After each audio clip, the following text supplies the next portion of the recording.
En esta sesión 3 de Conexiones Perdidas, vamos a enfocarnos, como hemos hablado, en la importancia de las conexiones. En las primeras 2 sesiones generamos un trasfondo general vinculado a estos circuitos en donde hablábamos sobre la historia evolutiva de estos 3 cerebros y que ciertamente podríamos argumentar que los mamíferos, no únicamente los humanos, tenemos sentimientos complejos y memorias complejas respecto a sus vínculos, pero ciertamente esta manera de vincularnos los humanos con otros, particularmente con aquellos de nuestra propia especie, es una construcción sumamente compleja que tiene que ver con el sistema nervioso autónomo, cerebro, podríamos llamarle lizard brain o el cerebro reptiliano, o traducido literalmente lagartija, tallo cerebral, el sistema límbico que poseemos los animales y luego el córtex órbito prefrontal, el cual también tienen animales, mamíferos, pero aquí nuestra discusión no se centra en hablar de la superioridad humana, que en estricto sentido de sobrevivencia es cuestionable, en un estricto sentido de procurarnos a nosotros mismos como especie o a nosotros mismos como individuos, también es cuestionable, pero en términos de la importancia que tiene el trabajo con estas conexiones perdidas. ¿Y por qué son conexiones perdidas? Por el hecho que el ser humano está conectado en voy a tratar de hacer la frase, imaginario emocional biológico. Repito, imaginario emocional biológico. Traducción, donde nos imaginamos a nosotros mismos, aclaro, fuera de nosotros mismos, donde coreografiamos de coreografía nuestra identidad, y esta coreografía que debe entenderse como la proyección de un personaje o una identidad fuera de nosotros, es construida por la cultura humana que ya hemos hablado. Y esta cultura humana que crea un personaje el cual creemos ser, es lo que hemos argumentado desde desde la mujer sitiada, la cultura invisible. Y que de esta cultura invisible, desde donde nos imaginamos, y voy a tratar de dar un ejemplo,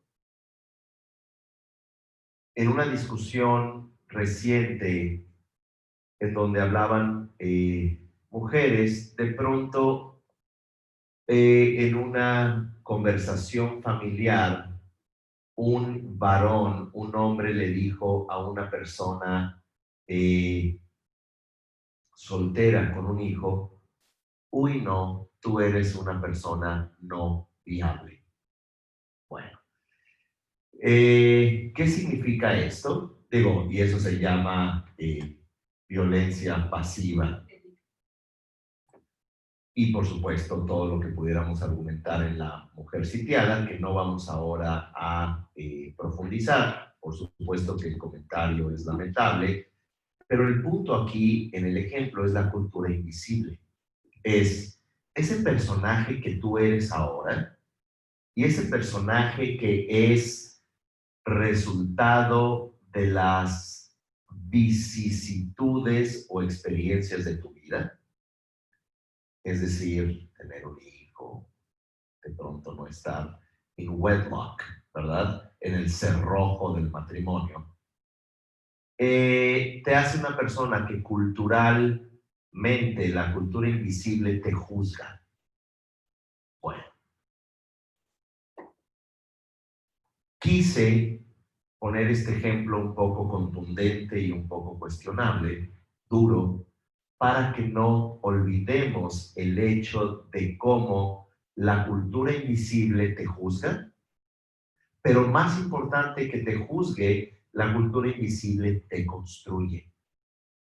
De tal manera que desde muy pequeños vamos nosotros absorbiendo esa cultura invisible en donde se nos procura un papel general de hombres, mujeres, eh, personas útiles para la sociedad.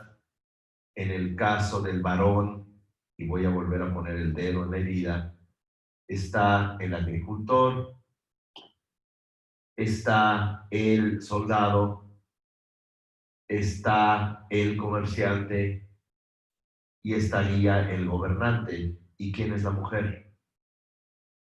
La mujer del gobernante, la mujer del comerciante, la mujer del soldado y la mujer del agricultor. Históricamente, los últimos 7,000 años han tenido este contenido cultural invisible. Sí, lo hago de forma deliberada, poniendo el dedo en la herida. Pero ¿por qué pongo el dedo en la herida? Por el hecho no de ser ofensivo, sino de ser reflexivo y cuestionador de esta lógica cultural invisible. Pero aquí lo que quiero traer en general es que en un modelo antiguo de oficios o de actividades, el hijo del carpintero era carpintero, el hijo del herrero era herrero, el hijo del soldado o militar se daría soldado militar, el hijo del gobernante sería un heredero gobernante o sería un aristócrata, como se decía en Francia, parte de la bourgeoisie. Burguesía, ¿verdad? Y esta estratificación, que significa jerarquización, esta estratificación cultural, puedo poner nombres socioeconómicos, sociohistóricos, pero manteniéndome en el término cultura invisible, esta estratificación cultural era prácticamente definitoria para todos los humanos que nacían en cualquiera de estas u otras jerarquizaciones tradicionales humanas. Ahora, en términos de la familia, como decía Engels, el papel del padre es definido, de la madre es definido, el de los hijos es definido, si es hija es definido. De tal manera que esta designación cultural es sumamente interesante porque de lo que quiero hablar es un rompimiento, un resquebrajamiento entre lo que siente el mammo, el mamífero humano, y lo que la cultura invisible, la cultura humana, la cultura de invisible, la cultura de la coerción, la cultura, ¿por qué de la coerción? Como decía Foucault, porque si tú no te enfocas en lo que la cultura espera de ti, puede ser desde apedreado, asesinado, golpeado, puede ser ignorado, puedes ser un individuo que no existe.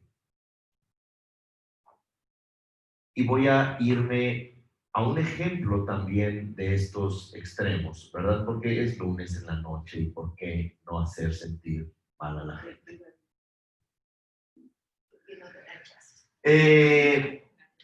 Un estudio sobre transvestis y transexuales indica que viven entre 35 y 40 años en pleno siglo XXI. En este estudio se miraron varios elementos que hacen eso, pero no los voy a decir en orden ni en porcentaje. Lo único que quiero decir es ilustrar un ejemplo de lo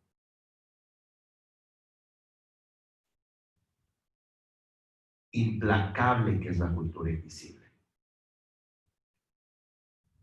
No alcanzan la edad de los 40 años porque muchos de ellos se suicidan, entre ellos por problemas económicos, porque no se les da empleo.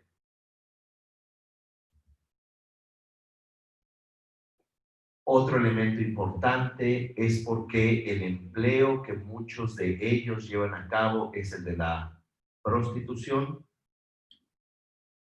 Y allí hay toda una serie de riesgos que pueden imaginar, que pueden comprender. Otro muy importante es lo llamado asesinatos de odio, hate crimes o crímenes de odio. ¿Por qué? Porque la sociedad realmente lleva esto a un nivel de repulsión porque no embona en la co-construcción cultural de esta invisibilidad de realidad que tenemos.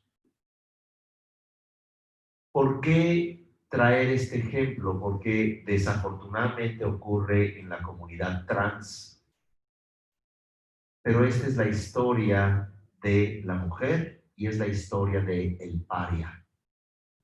El paria es una palabra sánscrita que significa el intocable. Aquel que saliera del canon por su orientación sexual o por no ser una buena madre o por no seguir las indicaciones de los padres para un buen matrimonio. Y recuerden que el matrimonio clásico feudal era aquel matrimonio que mantendría el status quo, esto es a nivel de oficio, pero a nivel también de mantener tierras. Donde el caso de la India es sumamente ilustrativo, la mujer de afuera, la extraña, que debe de ser de una casta similar, trae una dote, es decir, una serie de riquezas en donativo hacia la familia del hombre por aceptarla. ¿Por qué? Porque ella va a causar un gasto, pero que es necesario tenerla para perpetuar la terratenencia. Landholders, landowners, señores feudales. Y esto es relevante hablarlo en el pleno siglo XXI porque estas cadenas invisibles siguen ocurriendo en términos de las conexiones que tenemos hacia nosotros mismos. El sentido de inadecuación, aquello que hablamos la semana pasada, guilt, culpa, shame, vergüenza. Entonces, la palabra vergüenza implica que no eres suficiente o que estás en el lugar equivocado. Que solo por gracia de los demás, incluido Dios Padre, puede perdonarte siempre y cuando pudiera haber contrición. Quienes fueron escuelas católicas o de monjas saben qué significa. Contrición, arrepentimiento. Pero es un arrepentimiento de vergüenza porque has nacido con base en el pecado. Poniendo un poco de más tema sobre la mujer sitiada, porque tiene un vientre que es pecado, porque solo un hombre es el que crea. De tal manera que la culpa es ya la fase siguiente de la vergüenza. ¿Por qué? Porque la culpa es una forma restrictiva, invisible de existir. Y cuando tú tienes a una persona con vergüenza, es decir, inadecuada, criticada, y cuando tiene culpa, tú la puedes enderezar con violencia. La historia de la humanidad es una historia de violencia visible, pero predominantemente invisible. Esto Platón lo habla en la República y lo trata como estas personas encadenadas en la cueva, pero también desde donde la violencia es un ejercicio llamado justicia, desde donde se hace lo justo de acuerdo a quien crea las reglas. Y la coerción es justificada, lo mismo que la violencia hacia animales y hacia otros seres humanos, siempre y cuando la justicia divina, trascendental, al igual que la justicia inmanente, gubernamental o jurisprudencial, lo avalen. Y cuando lo avala el garrote, al igual que lo avala el libro sagrado, entonces se vuelve una completa verdad la violencia como medio salvífico y medio de purificación.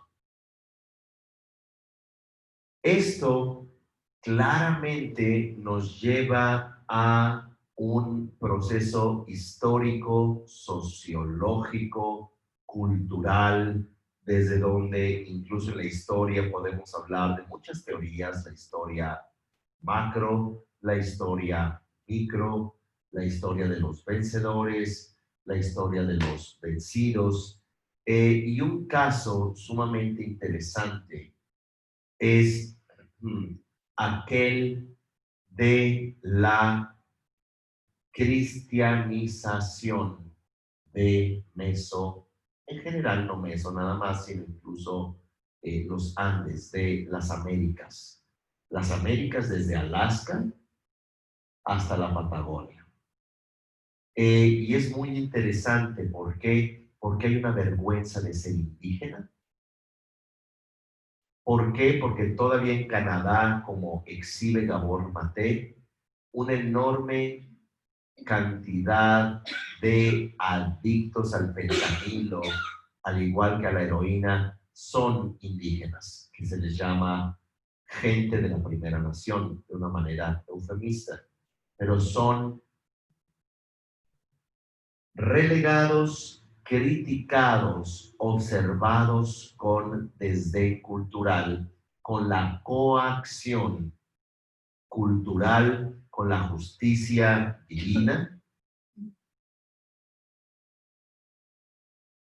desde donde el lenguaje es asqueroso. Todavía hay sobrevivientes de niñas indígenas que les ponían tachuelas en la lengua por hablar su lengua sucia y su lengua de pecado. Las monjas en su inmensa misericordia hacían esto en las escuelas. No podríamos excluir el exterminio en las Antillas, el exterminio en la Patagonia, el brutal exterminio que también llevó a traer gente más dócil de África para que sirvieran esclavos en el nombre de Dios.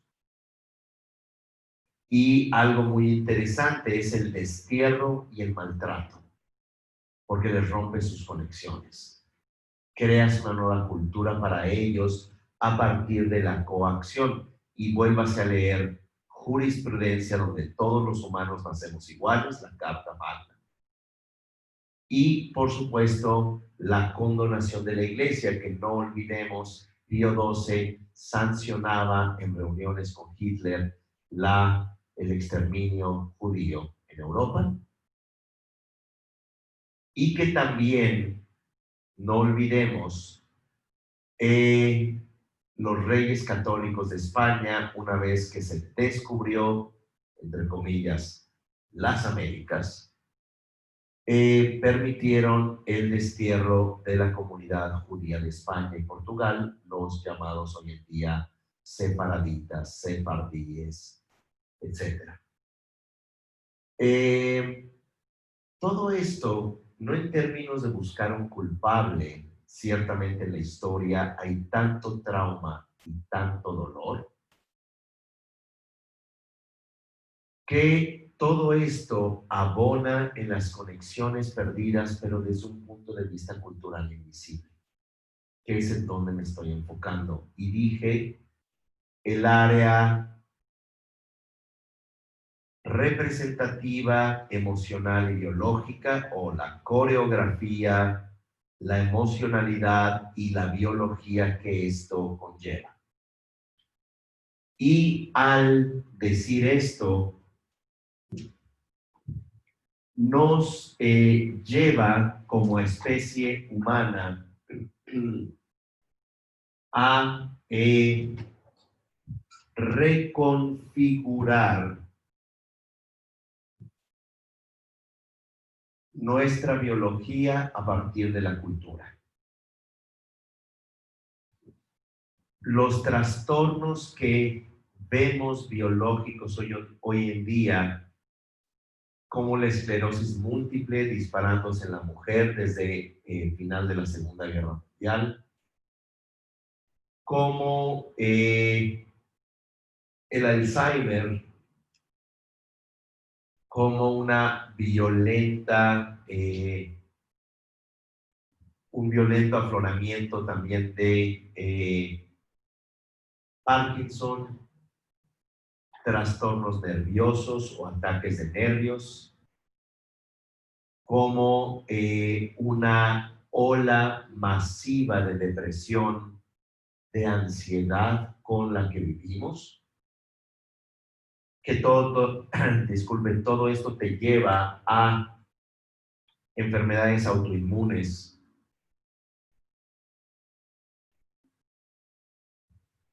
que las enfermedades autoinmunes son muy interesantes. ¿Por qué?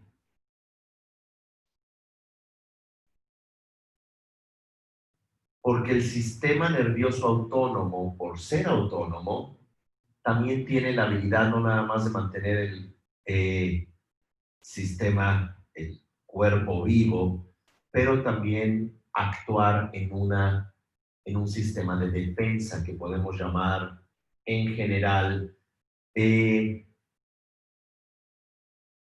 sistema inmune o inmunológico. Y el sistema inmune o inmunológico se puede trastornar muy rápidamente, particularmente cuando hay epinefrina o norepinefrina, que también recibe el nombre de adrenalina, cortisol. Inmediatamente el cuerpo deja de producir y de madurar en el timo, madurar los glóbulos blancos o células blancas, como se les dice en inglés, dejan de madurarlos, dejan de ser efectivos cuando nos encontramos bajo ansiedad. ¿Por qué? Porque no es un elemento indispensable cuando estás huyendo, como se dice clásicamente, de un tigre o un oso. No es indispensable el que trabajes una infección. ¿Por qué? Porque si te alcanza el oso, la infección se vuelve irrelevante. Por lo que es interesante, sin usar la trillada palabra estrés, toda esta ansiedad, todo este trastorno representativo, léase córtex prefrontal, todo este trastorno representativo es uno donde dejamos de producir adecuadamente las células o glóbulos blancos, dejamos de reaccionar adecuadamente ante genuinos peligros. Y algo muy importante, de estas 50.000 millones de células que tenemos, contamos con las células, si ustedes recuerdan, las células madre o las células tallo, las stem cells, que se convierten en aquello que se necesita o está faltando. Cuando nos encontramos bajo ese trastorno, que aquí lo voy a llamar relacional, coreográfico, que se traduce en emocional, inmediatamente empieza a cambiar nuestra biología, lo que hace que a nivel de enfermedades autoinmunes, lo primero que ocurre son los diferentes tipos de cáncer que tenemos, que son ciertamente aberrantes en términos de su cantidad, su tipología. Es incontable, es enorme la cantidad de cáncer que se manifiesta y su masificación. Ahora, ¿por qué no podemos luchar efectivamente contra el cáncer? ¿Por qué? Porque no son bacterias, no son hongos y no son virus. ¿Qué es el cáncer? Es la enfermedad de las células. Y la enfermedad de las células que empiezan a multiplicarse, a dividirse como lo hacen todos los días, pero con errores.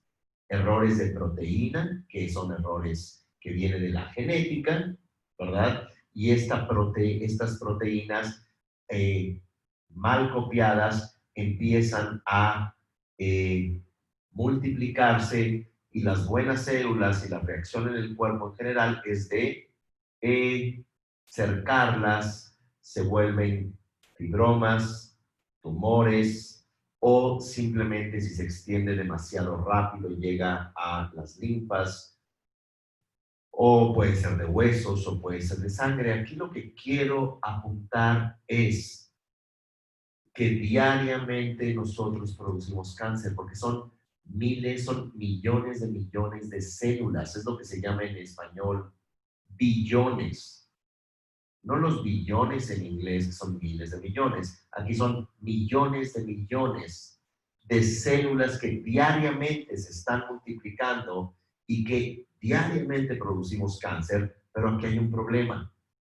El sistema inmunológico no nada más no puede con la carga, pero no sabe con qué luchar. No sabe contra quién luchar. No sabe por dónde le está llegando el tigre o el oso. Y esto es lo interesante, que más allá de reducir o tener una actitud condescendente hacia los animales, que por supuesto este no es el caso, pero a los animales no les duelen los ancestros.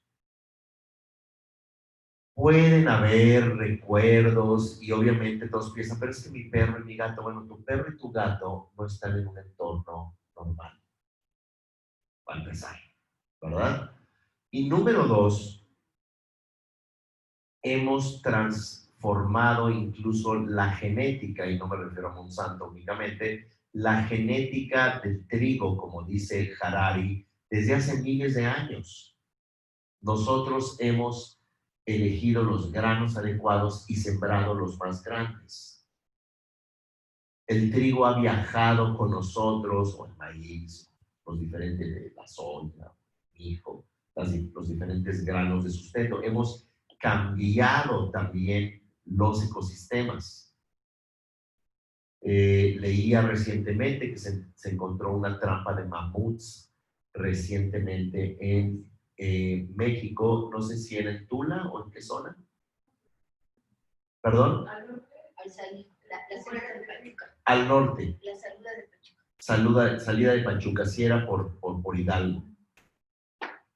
Bueno, extinguimos mamuts, extinguimos dientes de sable, extinguimos caballos, hemos extinto incontable fauna en el continente americano y prácticamente en todo el mundo, en los continentes. La megafauna de Oceanía también la hemos exterminado completamente, pero aquí el punto es que la representación de la cultura humana es solo humana. Y que no estoy diciendo de ninguna manera que los animales no tienen sentimientos, que no tienen oxitocina, que no tienen dopamina, que no tienen endorfinas. Claro que tienen. Y claro que se agrupan, y claro que hay amor, y claro que hay juego, y claro que hay empatía, y claro, vean a los animalitos jugar y estar felices. Pero ese no es mi argumento. Mi argumento es la cultura humana, que predominantemente es la cultura invisible, pero que la cultura invisible que ya argumentamos que es una cultura predominantemente inconsciente. ¿Y por qué? Porque la cultura invisible, inconsciente, es aquella que ha hecho del humano un individuo roto, un individuo fracturado, un individuo que carece, que adolece de la conexión más básica hacia su salud biológica y emocional fundamental. La cultura coacción invisible es la que ha hecho estos ríos de sangre que dice en su póstumo, bueno, no póstumo, en este poema que hoy en día, bueno, es parte de un programa de astrología, de astronomía, corrijo, astrofísica, Carl Sagan, donde dice, imaginen los ríos de sangre, imaginen nuestra importancia creada, nuestra grandeza temporal, imaginen el dolor que hemos creado por la dominación en un fragmento de tiempo en este punto azul flotando en el espacio. Bueno, no lo estoy diciendo de memoria, ni mucho menos estoy parafraseando este poema, que en realidad es un gran poema. Respecto a la cultura invisible, respecto a ese rompimiento con nuestra salud mental básica, a nuestra pertenencia fundamental. Para cerrar la idea de todas estas enfermedades, estamos siendo seres hiper enfermizos, hiperinfectables. Sé que es una palabra un poco forzada. Hipersensibles a trastornos físicos de toda índole, y lo paradójico es que seguimos avanzando, invirtiendo miles de millones de dólares en medicina e investigación. ¿Por qué? Porque estamos llegando al fin de nuestra desconexión. Estamos llegando a la consecuencia más profunda de la desconexión. ¿Y saben cuándo esto comenzó? En 1945, no que anterior a 1945, especialmente en ese siglo pasado, hubiese fiestas y caricias, pero a la irracionalidad de extinguirnos y no importarnos. bomba atómica en el 45, bomba de hidrógeno en el 57. 57, estamos hablando hace prácticamente 70 años, más de 70 años.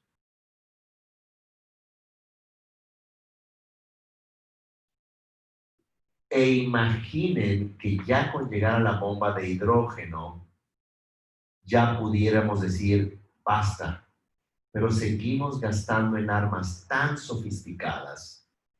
¿Saben que diariamente vuela un B-52 sobre Corea del Norte? Un B-52 es un avión que es nuclear capable. Tiene capacidades nucleares y pasa todas las noches sobre tu tierra. Digo, eso por supuesto no sale en noticias, que abres o muy compartible o algo así.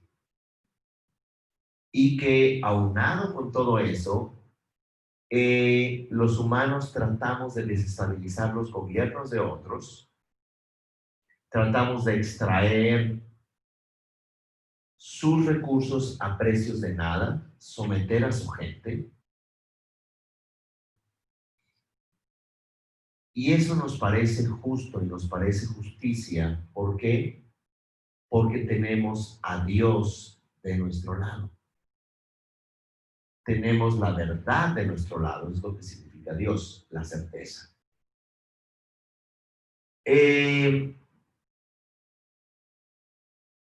¿Y por qué argumentaría que no nada más a nivel de armamento, pero a nivel de enfermedades estamos llegando a el límite? La Tierra como planeta se encuentra en un límite de enfermedad sumamente importante y gente seria, investigadores serios, realmente están preocupados. Es decir, no es normal que todos los peces que se pescan en la República, en las costas de la República Mexicana, todos tengan plástico, residuos de plástico. Eso no es subjetividad, eso no es decir, es que está muy bien la tierra. La pesca es descomunal, no hay límites para la pesca. Todo lo que se atrapa, no crean que hay redes a prueba de tortugas o redes a pruebas de delfines, no les importa. Llegan ahogados y simplemente los tiran de vuelta al océano por millones. Entonces, ¿qué significa todo esto? Bueno, no lo voy a poner en términos de un juicio moral ni ético, que obviamente sería ideal hablar de ética, pero aquí lo importante es hablar del nivel de desconexión que tenemos hacia nosotros y por eso nos enfermamos mutuamente los unos a los otros. Y que por allí el dolor y estos ríos de sangre y los campos de concentración de los animales y los campos de concentración de las industrias son completamente insensibles al dolor de los otros. ¿Por qué? Porque, vuelvo a repetir, tenemos a Dios y a la verdad de nuestro lado. ¿Qué es, vamos a decir, ese síntoma o cuándo surge ese síntoma? Ese síntoma enfermo, en nuestros cuerpos enfermos y en nuestros mundos enfermos y en nuestras relaciones enfermas, y aquí no es un término derogativo decir enfermo como un juicio de valor, pero como enfermedad. Toda esta personificación de la enfermedad. Imaginen, por favor, ustedes una gran crisis del ser humano contra sí mismo, en donde, sin lugar a dudas, los Estados Unidos es la nación que más quiere controlar a otros, reducirlos a simples, serviles, a mantenerlos pobres, enfermos, apoderarse de los recursos de la tierra, pero no por ser una nación que haya que estigmatizar, es el epítome del materialismo humano. Pero paradójicamente es la nación que mantiene a sus ciudadanos enfermos emocionalmente, a sus ciudadanos enfermos en términos físicos, en términos y desconectados a nivel emocional, adictos al consumismo material, y es tan falsa ese modelo de vida que a propósito todo el mundo quiere seguir e imitar con una maquinaria de películas y de videos y de una forma de vida aparentemente feliz, que la gente lo sabe inconscientemente porque se pasa en un alto consumo de antidepresivos y de ansiolíticos. El consumo de cafeína nada más ya llega a niveles de trastornos importantes cerebrales. Cafeína, ya no digamos cannabinoides, ya no digamos heroína, cocaína, anfetaminas, crack, ¿verdad? Ni el fentanil, que es muy irónico, que todo el fentanil o fentanilo llega de China. Si ustedes recuerdan, el fentanilo, bueno, si ustedes recuerdan la guerra del opio del siglo, finales del siglo XIX y principios del XX, volver adictos a los chinos para sojuzgarlos y extraer los recursos. Si ustedes recuerdan el colonialismo europeo, a partir de los grandes descubrimientos, a partir de la navegación, sin argumentar que los chinos usaron la navegación mucho antes, llegaron a América, tenían mapas estelares de navegación, pero por la política de la dinastía Ming, implementada por Chuang Di, Chuang Di, o podríamos llamarle el emperador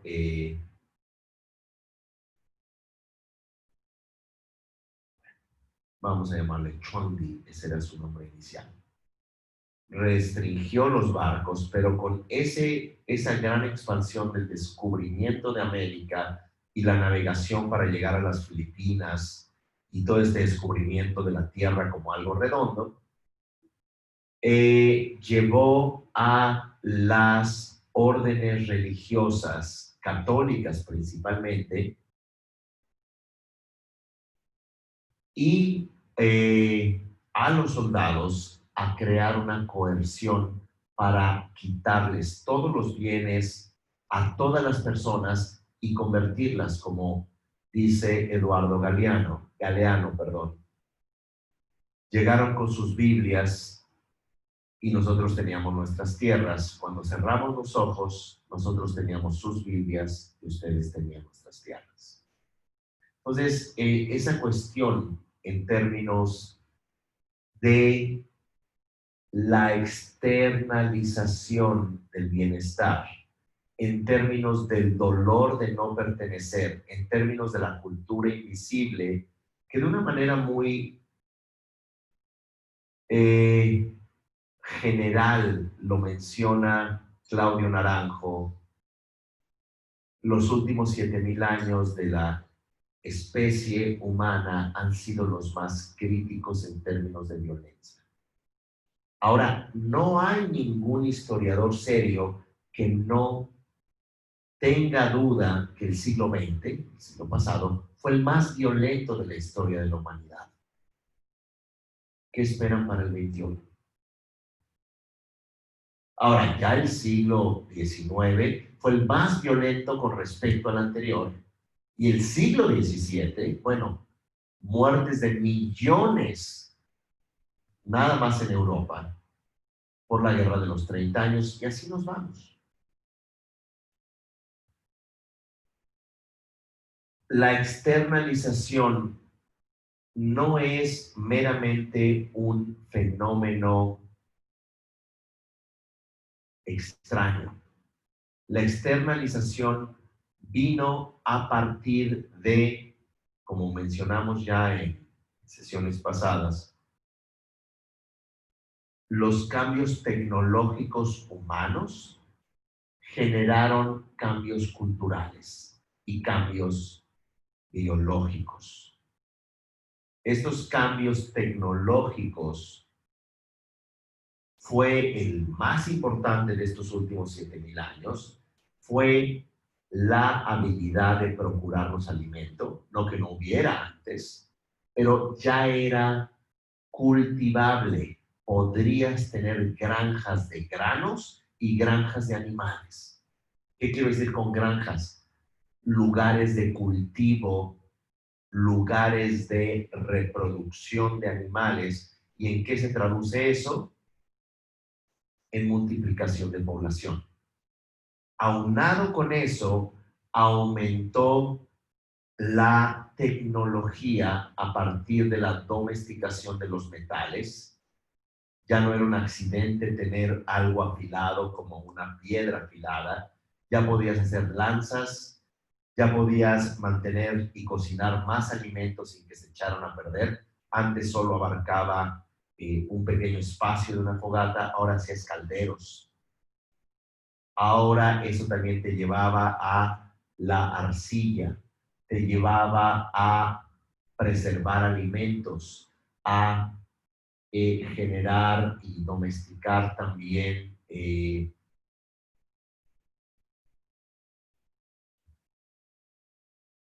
al propio ser humano.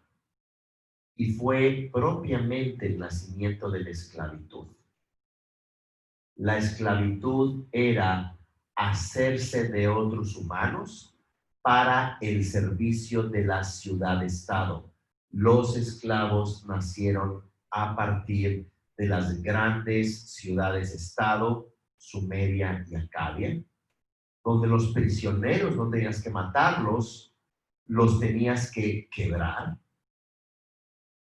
psicológicamente, y sus hijos iban a nacer quebrados. Entonces, ya que nacen quebrados, como decía Platón, en 3 generaciones, ese nieto esclavo va a creer que siempre ha sido tal, digno para servir a los grandes imperios y para enviarlos a guerras de los que ellos en algún momento lucharon por defenderse. Entonces, ese nacimiento de la esclavitud es un nacimiento de un rompimiento de sistemas en términos del humano. Lo interesante es que, y ahorita ya vamos a entrar a los neurotransmisores, lo interesante es que cuando tú quiebras a alguien, rompes también tu sistema relacional. ¿Por qué? Porque hay algo en el sistema límbico que te antecede como un lenguaje cultural que tú sabes que el otro es un ser humano. Tristemente, es tan así que los esclavistas constantemente abusaban de sus esclavas. Digo, humanos o no. Aunque la cultura te decía es que no son humanos. Y todavía uno ve documentos de el siglo XVIII. Digo, nada más recuerden, 1960, los afroamericanos vivían en condición de esclavos. 1960, lo vuelvo a repetir, digo, porque uno piensa que estoy hablando del siglo XIII. Y es interesante, ¿por qué? Porque el tejido social no nada más se construye a partir de la cultura invisible, sino a partir también del lenguaje límbico. Y si bien la cultura invisible juega un papel, porque eso es lo racional, o es lo que llamamos en psicología el consciente, el inconsciente juega un papel muy importante. El inconsciente juega el papel de la vinculación y la pertenencia. Juega el papel de valores que dice el budismo como el amor bondadoso, la igualdad, la compasión, la confianza, la pertenencia. Ahora, hay un elemento muy importante que plantea el budismo y podríamos decirlo en términos psicológicos actuales. Tú no puedes generar agresión hacia otros y ser una persona feliz. Tú no puedes matar al enemigo e ir, entre comillas, matar al enemigo o al hereje o al otro e irte a dormir tranquilo. Nos dice los textos sagrados y nos dice la justicia que hiciste el bien. Pero en tu sistema psicológico hay una profunda desconexión. Voy a darles un ejemplo. ¿Por qué en Alemania nazi el Blitzkrieg, soldados, una fuerza especial de alemanes, podían luchar 3 días sin parar y acababan con absolutamente todo? Tenían heroína. Hitler era un adicto a la cocaína, a la heroína. Digo, Freud, que le precede a Hitler en términos históricos, experimentaba, para ponerlo decente, con la cocaína y con otras sustancias. Así que no estamos hablando de algo muy casual. Pero algo muy importante es que los soldados, incluido Vietnam, los mantenían con drogas. ¿Por qué? Porque tú no sientes la inclinación de matar a otro ser humano, no importa que te digan que es comunista. Digo, sé que es un término un poco ya rebasado. Pero antes eran los comunistas, se tenían que drogar. Y lo que reporta un autor sobre su estancia en Vietnam es que él no mataba por odio, él mataba por miedo, él disparaba por miedo desde un helicóptero, porque él tenía miedo a ser matado. En otras palabras, el homicidio, el matar a otro igual, desde la perspectiva del budismo, tienes que matar algo en ti para matar a otros. Tú no puedes tener compasión por otros, volteándolo, digamos, el significado, si no tienes compasión por ti mismo. Tú no puedes expresar amor a otros si no tienes amor hacia ti mismo. Digo, hoy en día entendemos más orfandad afectiva, que es lo que entendemos por amor, pero un verdadero amor lo tienes que tener también hacia ti, una verdadera compasión hacia ti. Y es ahí donde voy a entrar a la parte de los neurotransmisores. ¿Qué es la neuroquímica de los vínculos? Y esto sí, no empezó en el siglo XVII, empezó hace millones de años, previo a que fuéramos humanos. Homo sapiens, el homo que piensa.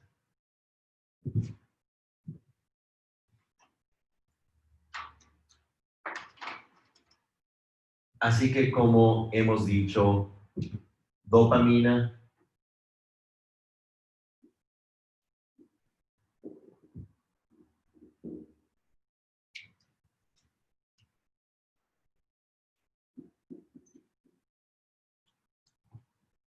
oxitocina, nada más no quiero.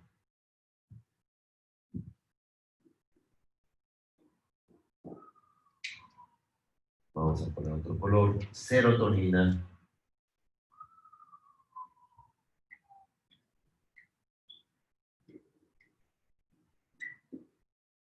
y endorfinas.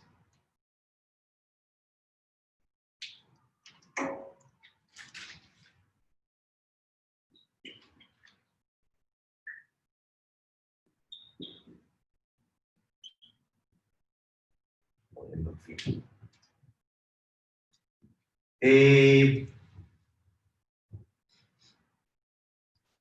Cuando hablamos de estos neurotransmisores, que en ocasiones también se les puede llamar hormonas, porque también en el caso de la serotonina, mucho está en el área de los intestinos, por ejemplo. Pero no vamos a entrar ahora en esa desambiguación. Algo importante en mamíferos, en términos de la dopamina que muchas veces se le confunde como el neurotransmisor de la felicidad, es muy importante ser un poco más precisos. La dopamina tiene conexión con la anticipación. En otras palabras, ¿cómo describen neurocientíficos especializados que nos lo explican a las personas, como decía Punset, de a pie? La anticipación es algo muy importante para, como ocurre también hay en reptiles, pero en los mamíferos es sumamente evidente en términos de grupo. Con los mamíferos, cuando ves alimento, eso te lleva a ir hacia más, tener un drive, tener algo que te motive hacia obtener inicialmente alimento. Se le puede llamar la emoción del esfuerzo. ¿Por qué? Porque es aquello que te lleva a satisfacer una pulsión. En términos de una pulsión de alimentos, se diría un ejemplo, es cuando necesitas un gran estímulo porque de otra manera no comerías. Pensarías, estoy demasiado cansado, no tengo energía, por lo tanto no voy a ir a comer. No te dice, tienes energía, necesitas esforzarte por obtener ese alimento.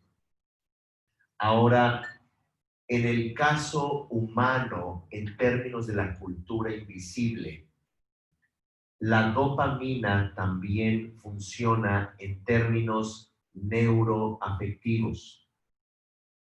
Niños en orfanatos, niños, por ejemplo, adoptados ya en orfanatos en Yugoslavia, o en algunos lugares donde han sido víctimas de guerra, se les procuran todos los alimentos, todos los cuidados, pero tienen bajos niveles de dopamina. No quieren, entre comillas, vivir.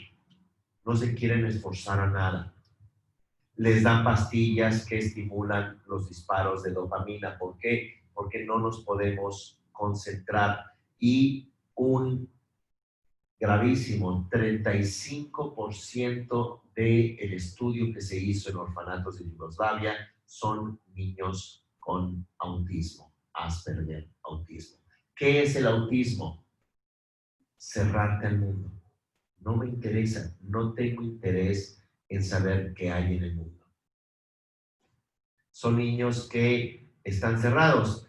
Desafortunadamente en Yugoslavia, pero más desafortunado en el mundo en el que vivimos, nacen, porque también tiene que ver con insuficiencia desde el vientre materno, por una profunda desconexión por parte de la madre y del padre también, pero aquí hay que entender que es el sistema relacional. Nacen los niños con insuficiencia en dopamina, en otras palabras, no tienen entusiasmo por aprender. No hay un estímulo por hacer algo, por salir a jugar, por tener empatía, por lograr algo. Entonces, más que el sentimiento real de felicidad, es la emoción del esfuerzo, porque cuando tú ya lograste lo que anhelabas, simplemente se disuelve. No puedes mantener a tu cuerpo en dopaminas todo el tiempo, lo tienes que metabolizar. Por lo que tú consigues algo y se metaboliza, pero ya conseguiste como mamífero el alimento. Ya conseguiste eh, a la pareja reproductiva. Ver a los perritos que no han comido por días y no han bebido agua y siguen atrás de la perrita con la lengua de fuera, ¿verdad? Y los ojos por todos lados y van como 30. Es la dopamina. Es ese esfuerzo, es esta recompensa que estás buscando sobre todas las cosas.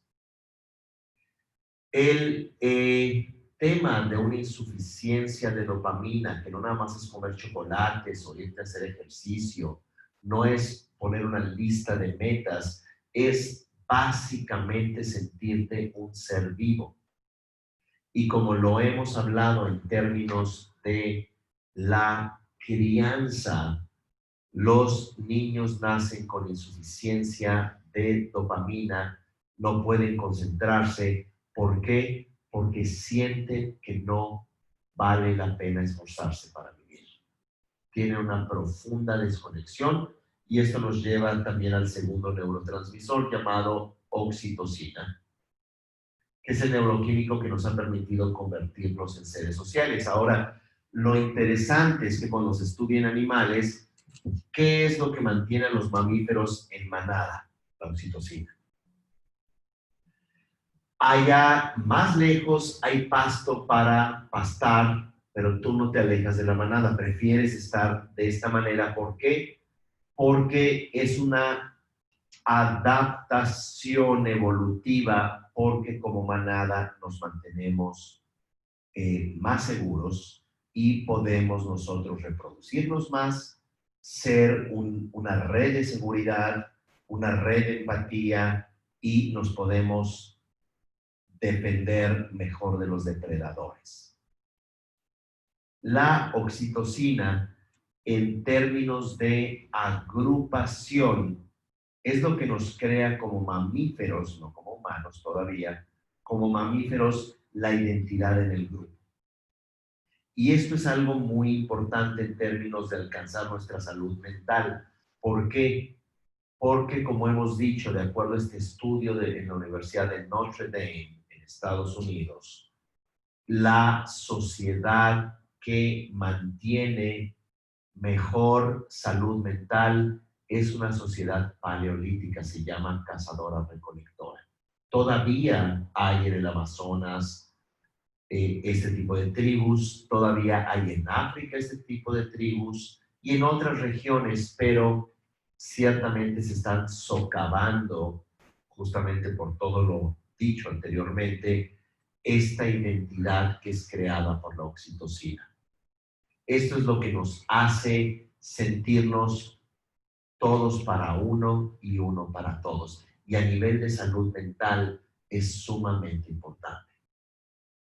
Ahora, ¿qué parte de la insuficiencia de oxitocina nos lleva a lo que llamaba Erich Fromm en su Psicología de Masas, en el libro que se llama Anatomía de la Destructividad Humana? Es decir, somos en un meeting 100 o 200,000 miembros del partido, gritando eslogans antisemíticos, gritando eslogans de grandeza. ¿Qué diferencia hay? Ahí también te sientes uno, es una psicología de masas. El problema es que no es una oxitocina en términos de pertenencia, es una oxitocina en términos de temor. Es una sensación momentánea que, como cuando gritas en un estadio, cuando tu equipo o el equipo nacional ha ganado un partido, te sientes muy bien y te sientes desaparecer momentáneamente. Desapareces en la masa.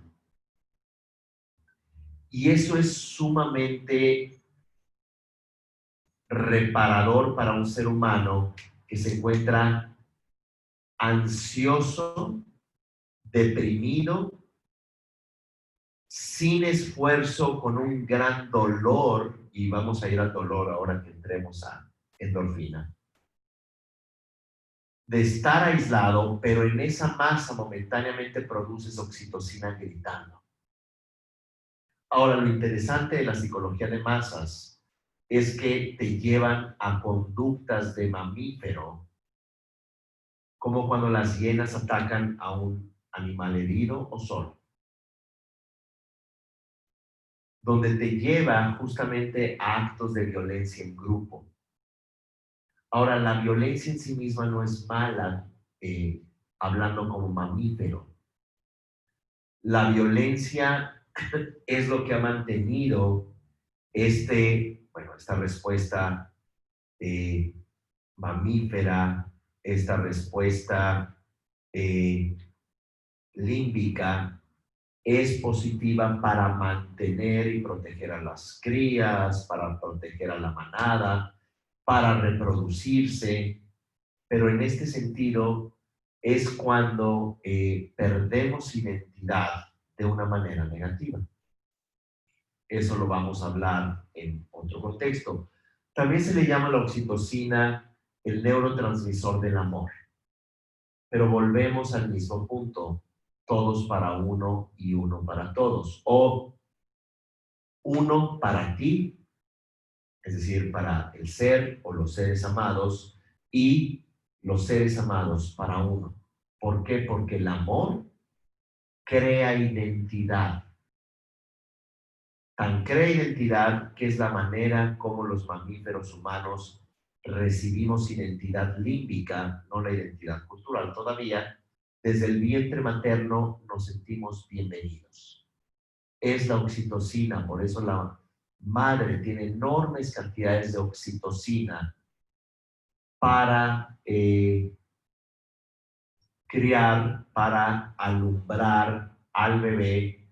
La oxitocina es lo que también crea el vínculo poderoso del bebé, porque si no tiene una identidad de conexión, lo que llaman attachment en inglés, que no es correcto decirle apego, sino esta energía del vínculo es muy importante, que va a acercar tu boca al pecho materno, que es lo que va a crear una conexión amorosa, que es lo que te va a hacer sentir que tú perteneces, no nada más es alimentarse, ya lo hemos argumentado, y es lo que va creando tu personalidad límbica. Traducción: soy digno de pertenecer y digno de amor. Recuerdan lo que hablamos la semana pasada. Digno de pertenecer y digno de amor es, gracias a la oxitocina, algo que producimos, no es estar enamorado nada más, es esencial para crear tu identidad. ¿En qué época falta la oxitocina, curiosamente? En la adolescencia. No es de que no se enamore el adolescente, es el momento en que hay todas estas pulsiones sexuales. En términos humanos, la oxitocina se dispara fuertemente en hombres y en mujeres para tener un sentido de pertenencia también a su cría, a su bebé. Pero también ese desorden de oxitocina en los adolescentes es lo que lleva también a trastornos de identidad. No me refiero a algo patológico. No sabes si eres un niño o eres un adulto, no sabes qué quieres, qué no quieres, si amas a tus papás o los detestas, no sabes si tus amigos son tus amigos o no son tus amigos, y estás genuinamente en una crisis. Es una crisis tan potente que este eros del cual hemos hablado, que es la pulsión de vida, se puede volver en los adolescentes una pulsión de muerte. Tánatos. ¿Por qué? Porque lo que busca el adolescente es pertenecer. Y hay dos grupos de pertenencia muy importantes en términos humanos. Los padres, que son esenciales en la construcción de tu identidad, o los pares, que se puede decir son los pandilleros. Los pares son tus iguales, pero si tú no creaste una estabilidad o una vinculación con los padres relativamente funcional, los pares van a empezar a darte identidad. ¿Y saben cuáles son las pruebas de iniciáticas con las adolescentes? Lo que hoy en día le llaman desafíos, challenge. Y a ver cuánto tiempo duras con la bolsa de plástico, ¿verdad? O digo cosas muy sanas. O a ver quién cierra los ojos más tiempo con la motocicleta a tal velocidad. O es esa necesidad de pertenecer. Y esta necesidad de pertenecer en lo que buscas en los arrancones de los autos, es oxitocina, pero también te va a llevar a un punto muy importante, que es la serotonina. Aquí es esta hormona neurotransmisor. Esta hormona neurotransmisor está vinculado a ser visto y ser aceptado en un grupo y en ocasiones luchar por el liderazgo. Muy interesante porque depende qué enfoque le des. La serotonina también le llaman la recompensa, y es cuando me pongo de malas y tengo hambre. No todo es nada más comer. Claro que hay placer, pero la serotonina tiene un elemento muy importante que también está vinculado a la oxitocina, que es crear vinculación. Pero por otro lado, la serotonina se dispara desde el vientre materno y desde pequeños si vas a tener insuficiencia o vas a tener niveles adecuados de serotonina cuando eres visto amorosamente. ¿Recuerdan esa época en los niños que de pronto los niños, mira mamá, mira papá, y otra vez se suben al tobogán? Pero mira, mira, mira, yo estoy otra vez en el tobogán. O te hacen 80,000 preguntas a ver sobre lo mismo. Serotonina. ¿Cómo me miras? ¿Tengo la capacidad de ser especial para ti, mamá, papá? Mira qué bien me tiro por el tobogán 80 veces. Mira mi dibujo 15 veces. Es más, ya no es ni siquiera necesario esmerarse tanto en el quinto dibujo, es que le digas que está muy bonito. Niño insoportable, deja de fregar, ponte a ver el tablet, la tablet, como le quieran llamar. Hay un grave peligro en términos de las o los tablets. Un tablet crea una transferencia y contratransferencia muy riesgosa, y no nada más de los contenidos de la pantalla, sino porque tú ves a tu niña de 4 años horas picando, y tú ves que está muy entretenida y de pronto voltea un momento la niña y te dices que mi padre no está atendiendo, entonces no voy a volver a meter en la tabla. Entonces es esta transferencia donde dices, está contento el niño, está entretenido. Y dos, la contratransferencia, que tú dices, no, perdón, sí, vamos a decir, la transferencia tuya, que está contento el niño, pero la contratransferencia es que a mí no me quieren. No tienen tiempo para mí, volteas y están ausentes, entonces tú te ausentas. ¿Qué es eso? Vamos a llamarle de una forma simple, la mirada amorosa. ¿Qué significa esto? El ser humano está diseñado para sobresalir. ¿Por qué? Porque si no sobresale ante sus padres, no se va a sentir valioso. Por tanto, carencias o ausencia de serotonina causan también violencia, violencia para uno. ¿Qué es esa violencia? No soy suficiente, no merezco.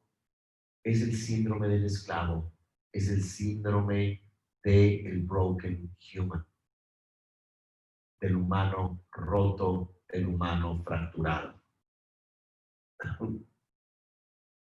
Porque no es que los neurotransmisores estén todo el tiempo ahí, pero son elementos importantes en el ácido glutámico. ¿Qué es el ácido glutámico? Glutamina es lo que permite la sinapsis, pero ya llegado a una neurona, el ácido glutámico, de la glutamina a lo glutámico, es lo que va a crear más sinapsis de algo. El ácido el ácido gamma aminobutírico, o GABA por sus siglas en inglés, es un inhibidor necesario, porque no puedes estar todo el tiempo en dopamina o en oxitocina, porque son realmente una farmacia altamente estimulante. Es por eso que se les llama muy comúnmente los neurotransmisores de la felicidad y el placer y las bobadas que luego comparten. Es que come chocolate, hace ejercicio, todo. Sí, ve sal a la calle a dar abrazos, ok. Pero mejor consíguete, ¿no? Sí, están estos en Venice Beach y también en México, de pronto hay abrazos gratis, ¿no? Digo, ya si te estás dando abrazos, también vas seleccionando, no te haces tonto, le haces así, pero bueno. Pero algo muy interesante es también lo que llaman el escuchar con empatía o el escuchar compasivo. Hace pocos años estaba en Venice Beach, en esta playa en California, y hay ese movimiento interesante que ya tiene tiempo de empathic listening, que se sienta alguien a escucharte. No va a juzgarte, no te va a dar ni un consejo, se siente y tú le empiezas a contar tu vida. Y le cuentas y le cuentas y le cuentas, pero algo muy importante no es alguien que está viendo su celular, te ve a los ojos. Te ve a los ojos y presta atención.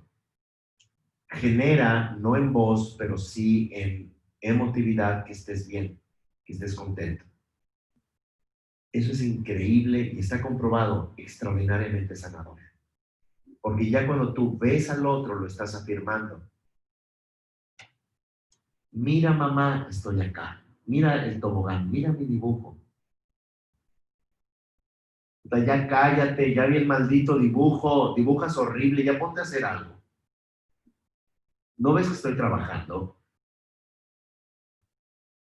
Si hacen una travesura es que están pidiendo un reconocimiento también.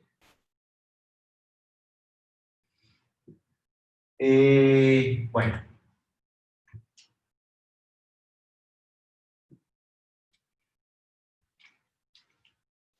No es un liderazgo por este modelo de la cultura humana, la cultura imaginada humana, sino aquí nos referimos a algo sumamente mamífero, que es ese reconocimiento. Claro, si estudias a los monos, es como cuando se sacan los dientes y dicen, pues ahora yo voy a estar en la rama de arriba y me quedo con más alimento.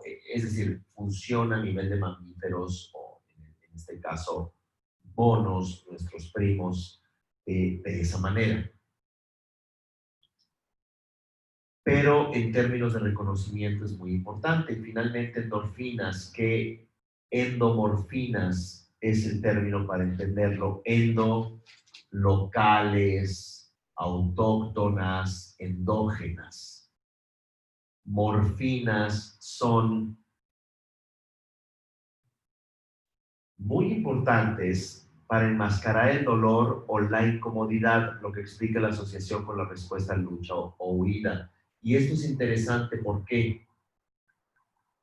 Porque cuando luchas, recibes muchos golpes o mordidas o rasguños. Yo todo lo pongo no en términos de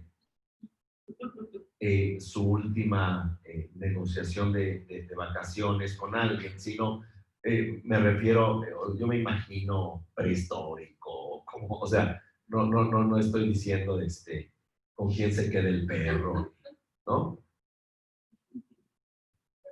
Sino ya me iba hacia otro momento. O cuando huyes, te está mordiendo el tigre y sigues huyendo y no sientes dolor. Son las endorfinas funcionando. Pero bueno, si bien esto es sumamente importante, aquí viene otro punto: enmascarar el dolor o la incomodidad en términos de nuestro dolor psicológico o nuestra desconexión. Algo que es sumamente importante entender es que la presencia de neuronas espejomotoras en el neocórtex es sumamente importante para entender la construcción cultural humana, la construcción falsa de la cultura humana o la realidad humana, pero también la construcción de sí mismo a partir del otro, que tiene que ver con la crianza que ya hablamos, ¿recuerdan? Lenta, delicada, etc. Dependiente. Estos neurotransmisores, si bien se encuentran en el sistema límbico y tienen una relación muy importante con la hipófisis y la glándula pineal, la pituitaria, algo muy importante es que la activación de todos estos circuitos tiene que ver con el córtex prefrontal, que es la construcción de uno a partir del otro. Y como se dice, no existe un lenguaje en el cerebro, no existe un área en el cerebro que se ocupe de emociones y otra para el lenguaje. Todo lenguaje lleva emociones. Y todo ese lenguaje emocional que tenemos en términos de la construcción de identidad va de la mano de la construcción del otro. Ahora, si bien un tigre, al igual que una araña, lo mismo que un gato que caza, tienen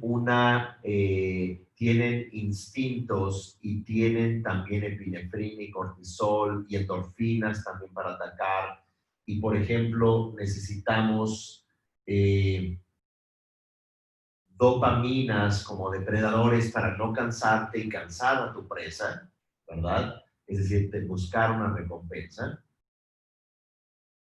El animal es uno que cuando satisface sus necesidades no acaba con la especie que está cazando. No destruye absolutamente a todos.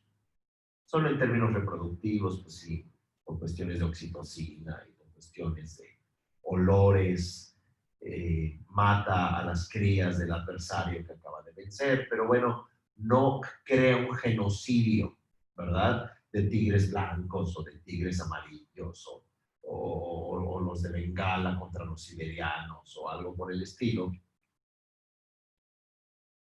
En el caso particular de las endorfinas en términos humanos, es que también enmascaramos el dolor de manera negativa.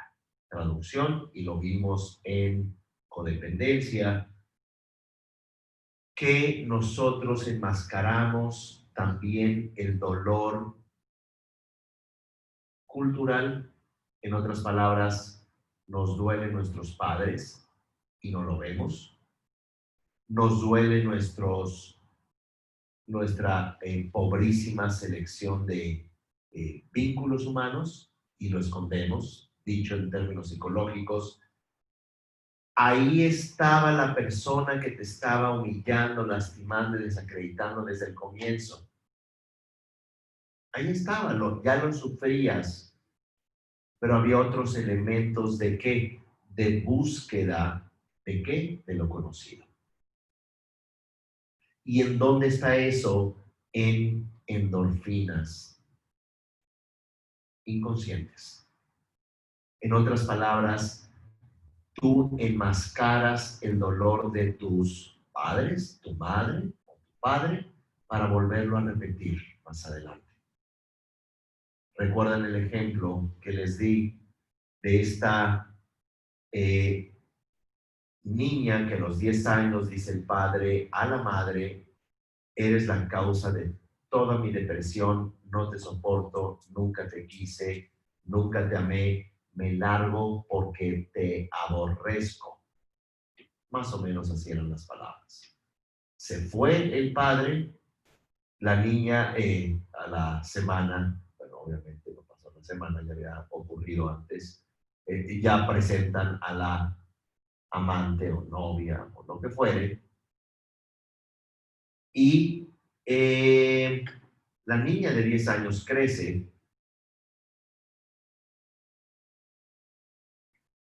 y no tiene la capacidad de hacer una pareja con alguien. Es más, tuvo un novio que la dejó, le presentó ese novio a la nueva novia y de vez en cuando el novio le llama para ver si quiere ser su amante. Es decir, no le dice, le dice cuándo nos vemos. Y ya nada más se dedica a ser segunda mujer.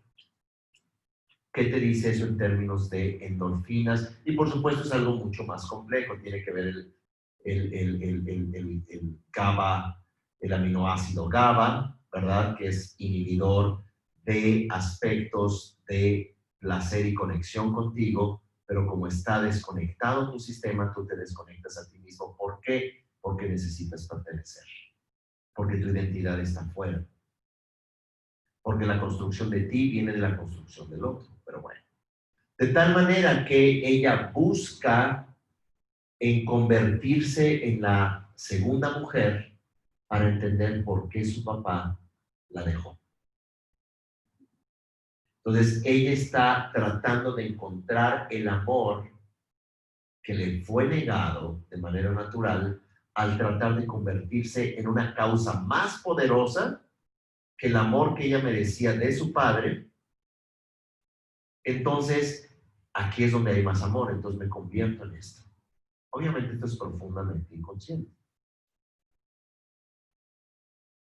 Pero si nos damos cuenta, nos encontramos buscando compensación en búsqueda de amor y de pertenencia. Por eso la pregunta que hicimos la semana pasada, si somos dignos de amor y de pertenencia, es sumamente importante y juega un papel central, no comiendo chocolates, haciendo ejercicio únicamente, sino un papel central en términos de que sí, claro, los mamíferos tenemos estos principales, también está la melatonina y hay toda una serie de neurotransmisores, pero estos juegan un papel central en el mamífero con la importante precisión o matiz que el lóbulo prefrontal humano es uno en el que construimos la identidad a partir del otro.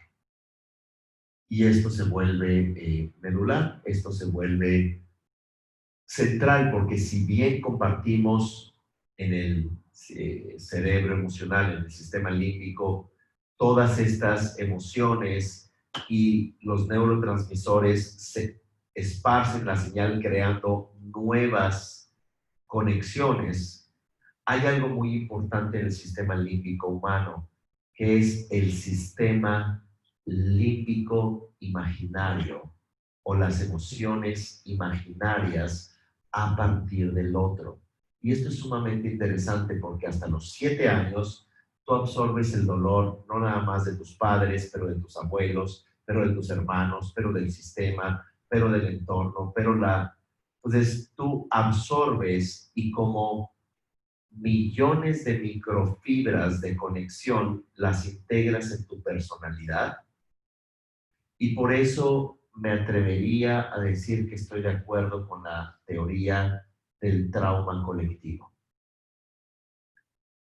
¿Por qué? Porque es un dolor, trauma es dolor. Recuerdan, dukkha, como decía el Buda, sufrimiento, es un sufrimiento colectivo. Tú no puedes entender a un individuo histórico si no entiendes su contexto familiar, su trasfondo familiar. Pero lo fascinante es que tú no aprendes a partir de un lenguaje explícito, sino del lenguaje implícito. Por eso hay esta teoría que, y no es una teoría descartable. ¿Por qué? Porque incluso el psicoanálisis lo comenta desde hace más de 100 años. Pero en estudios neurocientíficos que, como hemos dicho, hasta los 2 años después de haber nacido, pero súmenle otro de prácticamente desarrollo embriológico, ¿verdad? Porque además, desde antes que nazcas, desde antes del embarazo, ya está la construcción de tu identidad. Es decir, ya está el heroinómano, ya está la persona tratando de huir de su casa, ya está la desconexión o el buen deseo también, ¿verdad? Ya está la cultura invisible jugando un papel importante. Pero vamos a decir, los primeros 3 años son cruciales, pero cruciales con mayúscula. Pero los que se vuelven centrales, también con mayúscula, son los siguientes 4, porque hasta los 7 años vas a tener una integración del trauma colectivo. A partir de, en el Tantra, en el budismo se le puede llamar energía, pero en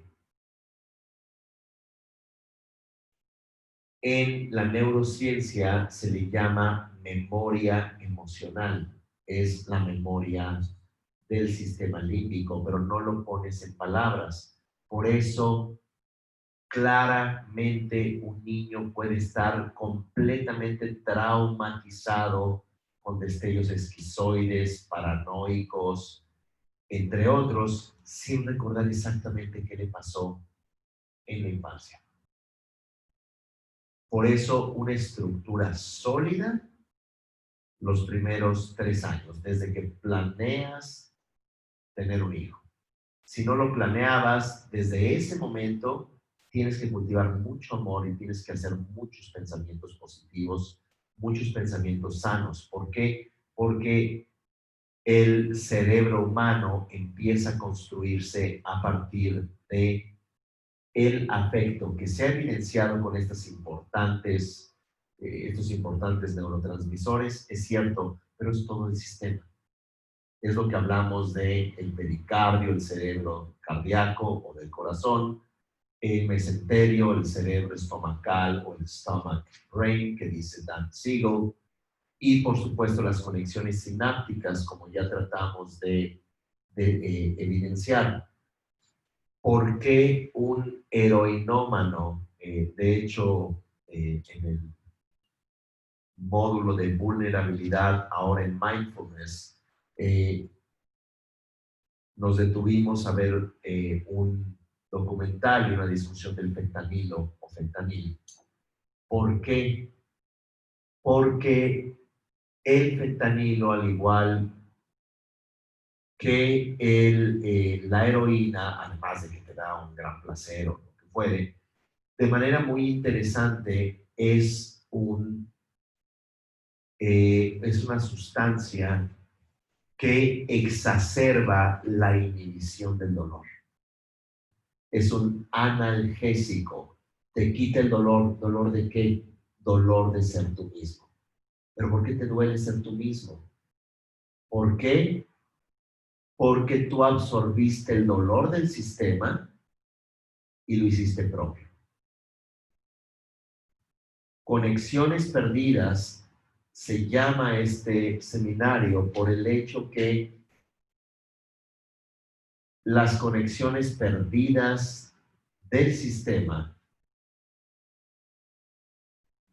Thomas Hubble, siendo alemán, se enfoca mucho en el Holocausto. Por supuesto, fue una gran atrocidad, pero Stalin hizo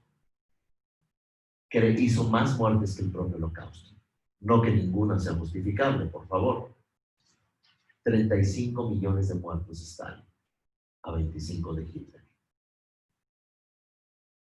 Que jamás se va a relativizar una muerte, ni menos en ese contexto. De una muerte natural, bueno, no puedes mantener a nadie para la eternidad, pero una muerte sí. Y agrégale de la Segunda Guerra también las guerras napoleónicas, y luego agrégale la Guerra de los 30 años, y luego agrégale los romanos, que eran completamente crueles.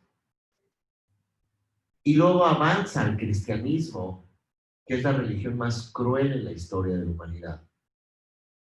Digo, véanlo por números, antes del siglo XIX, incluso me atrevería a decir antes del XX, era la institución más asesina. Agréguenle Carlomagno, bueno, nos podemos ir mucho más atrás, la implacabilidad de los egipcios, de los asirios, de los seleucidas post Alejandro Magno, de los persas, que eran implacables, los aqueménidas. Entonces, y estamos hablando de nada, 3000 años de historia, no. Pongan a los egipcios un poquito más allá, 4 o 5000 años. Ya quieren irse a los 6000 años, sumerios, acadios.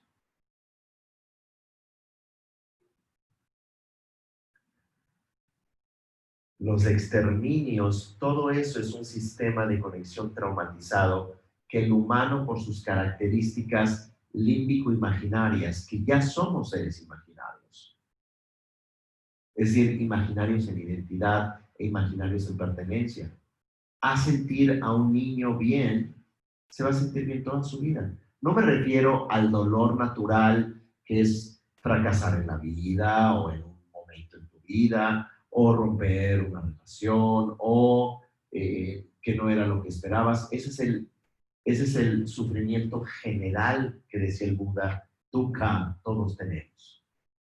Sufrimiento del nacer, deteriorarte, que todo lo que comienza acaba, etc. Pero un elemento muy importante, aunque no me gusta la palabra resiliencia, porque la usan todos los coaches, ¿verdad? Y no que no haya coaches entrenados, claro, hay algunos respetables que los hay, pero a veces es el quick fix, el arreglo rápido. Lo que quiero decir con todo esto es que somos seres imaginarios y que la posibilidad de conectarnos, contenernos o reconectarnos está estrechamente vinculado con la construcción de tu imaginario. Así de sencillo. No con quick fix, pero sí se puede crear una reconexión, una reconstrucción del imaginario.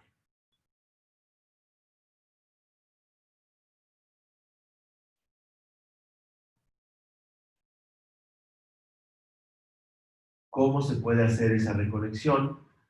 Hay una teoría sumamente interesante que de hecho se ha explorado desde hace más de un siglo, la inducción hipnótica. Freud hipnotizaba, Freud estudió hipnosis. ¿Por qué? Porque hay un nivel en el inconsciente donde hay un lenguaje que a veces puedes poner en palabras, sí. Pero, ¿qué hay de ese inconsciente? ¿Qué hay de ese nivel que, dicho como lo plantea Bruce Lipton, que me suena interesante, que por lo menos en las ondas cerebrales en las que está un niño hasta los 7 años son predominantemente ondas Z. Normalmente estamos en alfa. Cuando te relajas es beta. Vas entrando a dormir, estados profundos delta, pero este estado hipnótico, este estado previo a quedarte ya dormido, es un estado de absorción muy interesante, donde elementos de uso de imaginación guión visualización es, por ejemplo, lo que usa el Tantra. Y el Tantra imagina luces que entran, que salen, y luego te imaginas como un Buda blanco que emana compasión.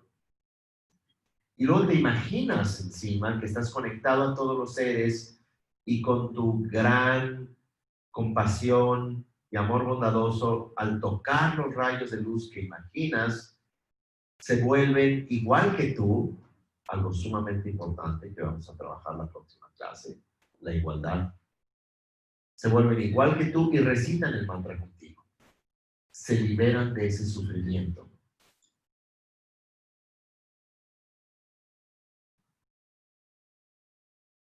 Y luego también puedes hacer prácticas desde donde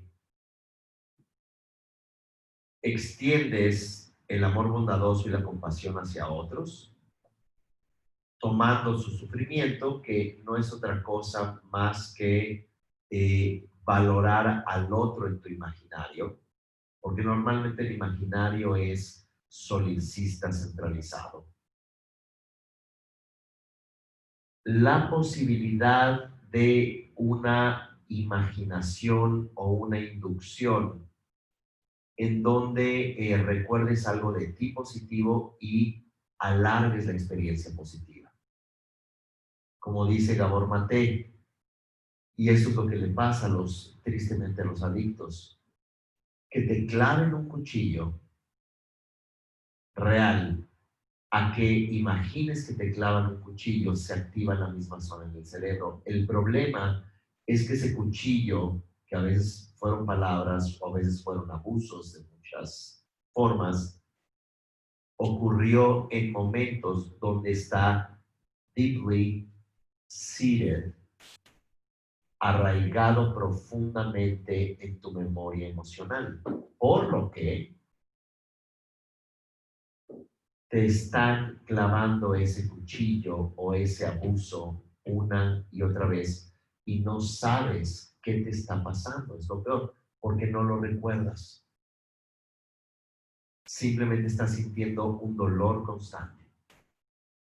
Estás teniendo una depresión constante, estás teniendo un enojo constante, estás teniendo una sintomatología emocional constante, que eso afortunadamente es reprogramable. En el Tantra ese es el objetivo. Posiblemente, digo ahí, trauma, pero un epítome de trauma es Milarepa. Milarepa es uno de los individuos más traumatizados en la literatura budista. El Buda histórico Shakyamuni, trauma, profundo trauma. Para empezar, todos sus ancestros fueron desterrados a punta de lanza, emigraron miles de kilómetros, pasando hambre. Digo, esa es la historia de la humanidad, ¿no? Pasando hambre y llegaron a sentarse a un pequeño bosque donde sus ancestros pudieron crecer y hacer algunas guerras. Era una casta guerrera, entonces murieron familiares en guerra, ellos también mataron, y eventualmente nace un niño cuya madre muere a los 7 días. La tristeza y el mal manejo de esa familia fue alejarlo del sufrimiento y que se iba a guardar el secreto. Por supuesto, eso no se pudo hacer. Un individuo completamente hipersensible al dolor, sin mostrársele la vida. Pero acá lo interesante de estas metáforas es la probabilidad o la posibilidad de reconfigurar, reestructurar la mente a partir de sus propios recursos internos. Con esto voy a cerrar. Les prometo que en la próxima sesión vamos a trabajar con algunos de los métodos para trabajar con recuperar las conexiones perdidas. Les recuerdo dos cosas. Bueno, primero que nada, Conexiones Perdidas 4 va a ser el martes 19 de noviembre. Por favor, no tiren la puerta porque es día feriado, ¿verdad?